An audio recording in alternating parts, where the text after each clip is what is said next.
I just don't love the numbers here for the Bears receivers or Seattle, quite frankly, the wideouts.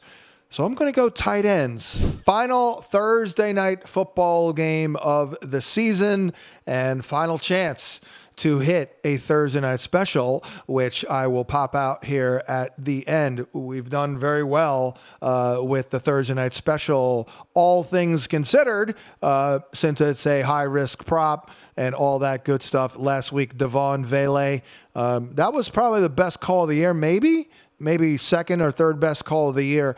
We like the high-risk props, but let's get into what I have here officially on the board. And again, we kind of pivoted to the touchdowns, a little better late than never, as our producer Michael Cohen keeps saying, but I do regret not getting involved in this a little bit more, a little earlier in the season. But we have hit 19 of 30, and at $100 a pop, we're up $1,635. So we are playing with a little bit of house money here. Again, I should mention that. I think I said that with that Dalton Schultz prop last week or yesterday. I knew it was going to be a little risky. It was, but I've got two here, plus a special. And number one is DK Metcalf. He scored for me last week at a plus 220 price tag. And, hey, I'm going right back to the well. The other angle is simply it's a better schematic matchup for DK than it is JSN.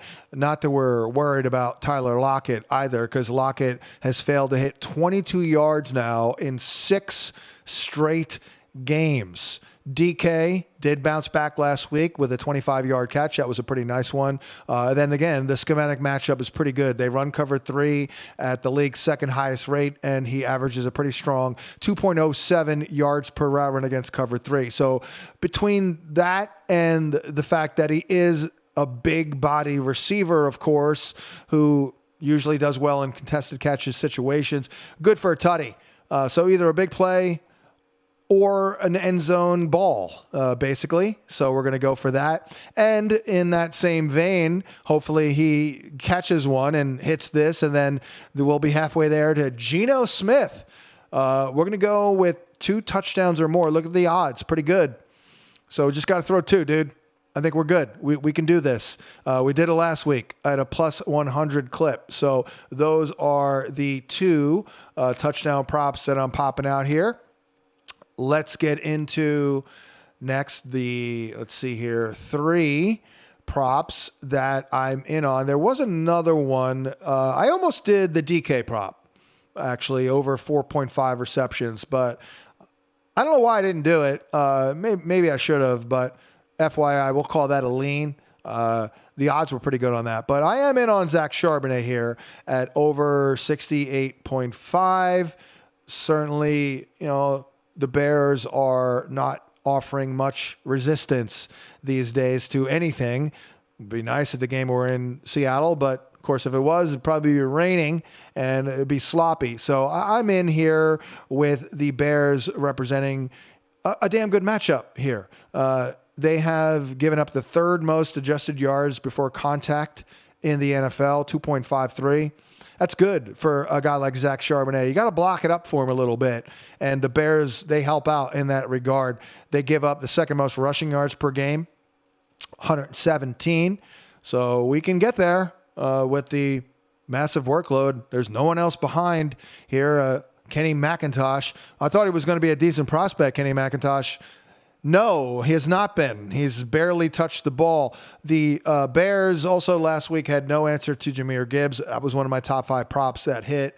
They're giving up 4.7 yards a carry. They're giving up a whopping 32 fantasy points per game to running backs in their last 4. So Zach Charbonnet. And then now is the part of the program where we get a little weird, because a win is a win is a win.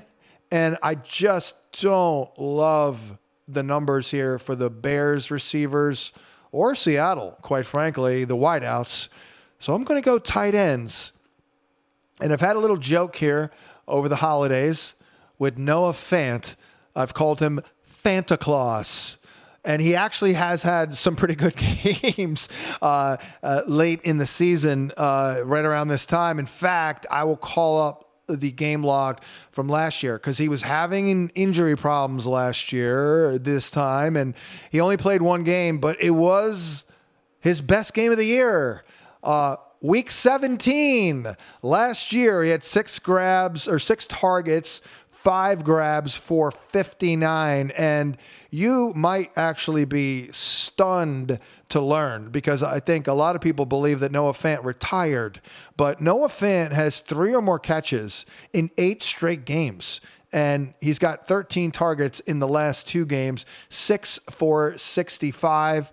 The matchup is good. The Bears give up 5 grabs a game to tight ends for 67 yards in their last 4 games with 3 touchdowns given up. All of them, interestingly, by Sammy Laporta. But in between the Laporta games, George Kittle had a game with 6 catches for 151.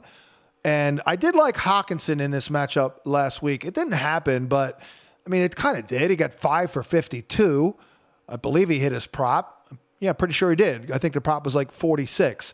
So little Santa Claus action here. 32.5. By the way, I guess I'm screwed, but I did notice that this was bet down a little bit, which isn't the greatest sign.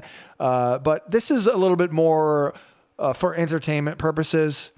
And let's cling to the Santa Claus narrative, why don't we? And let's see if we can get 33 yards. I mean, it's very doable. He did it last week, and I believe he did it the week before last.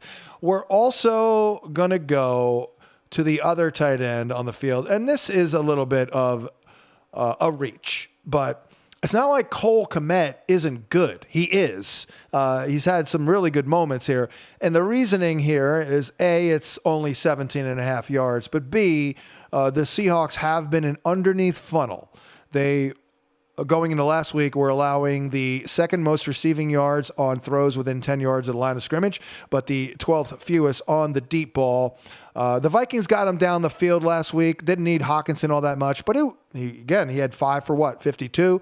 So Cole Kmet, he'll catch a couple balls here. Can we get 18 damn yards? That's all we need. And of course, we are back tomorrow with the Friday edition. We'll pop out all the favorite touchdown props and all the other props. And, as predicted, we bounced back from a shaky November. They're always shaky for yours truly, and it's been a pretty good December. Let's close it out here with a big win for the Thursday Night Special, plus 475. You'll be damn sure it's Santa Claus. They have given up 3 touchdowns in the last 4 weeks. Hopefully A.J. Barner doesn't bogart this one, but I'm feeling it a little bit with Santa Claus, and if it hits, you are welcome. We'll catch you mañana on Prop Points.